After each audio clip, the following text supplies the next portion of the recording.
Hey guys, I'm glad you're with me tonight. I cannot believe it's already summertime.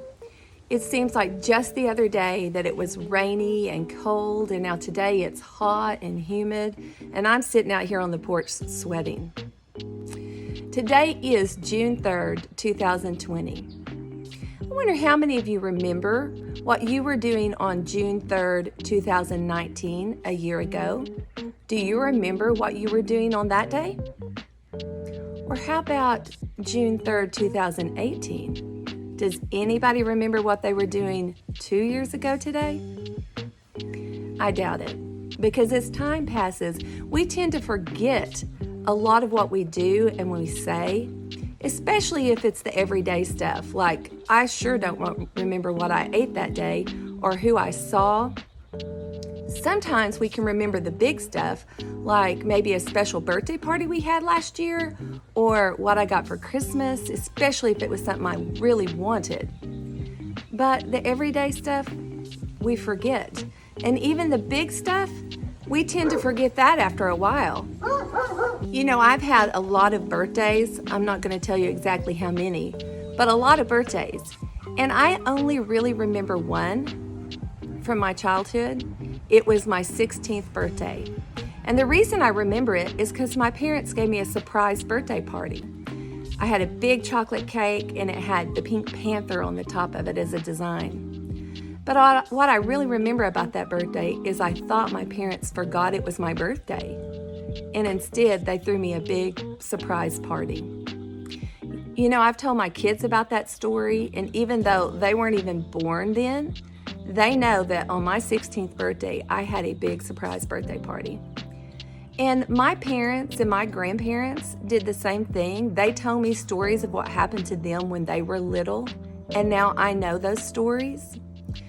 If we want something to be remembered, we're going to have to tell somebody or write it down. That's the only way that it will be remembered years from now. Sunday, we talked about the battle where Joshua asked God to hold the sun in the sky so that they could finish the battle. And we know about that story not because we were there, but because somebody wrote it down and we read about it.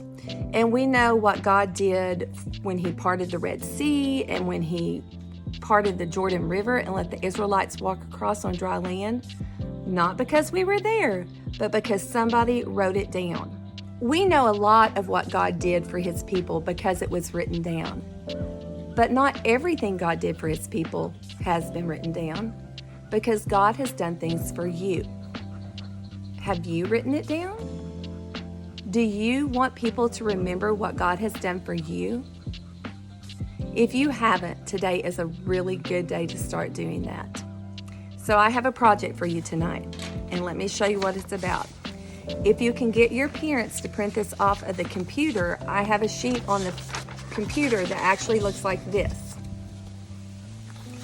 And what I want you to do is, if they can print it off, I want you to get some markers and color it and make it look pretty, because it says at the top, remember. Now, if you can't get this printed off the computer, you can still do the project. Just get a blank piece of paper and have your parents at the top, or you can write remember. Now, what I want you to do to complete this paper is to put this verse at the bottom, which is from Deuteronomy 31, verse 8. The reason I want you to add this verse to your sheet today is this is something I don't want you to ever forget, okay? The Lord will be with you. He himself is with you. He will not fail you or leave you. Don't worry. Do not be afraid. That's really important that we never forget. But on the rest of the paper, after you've colored it and make it look really good, I want you to start writing down things that God has done for you. I'm going to write down on my list, God has blessed me with wonderful parents that loved God and taught me about him. I don't want to ever forget that. And I want my family to know that, and I want my kids to know that, so they realize how important it is to have parents that love the Lord.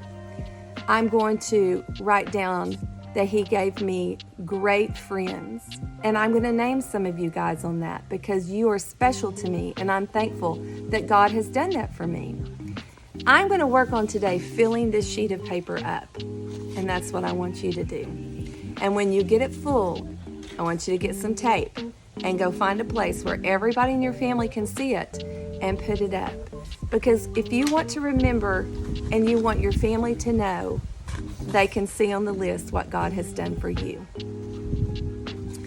If you can talk your parents into it, have them do their own sheet, and you can read what God has done for them, and share those things so that your whole family can remember how great God is. Now that's a big project, and I hope that as you get it done, that you'll let me know what God has done for you, and you'll either call me and read me the list or snap a picture and text it to me. My number is in the church directory, and I sure hope to hear from you soon.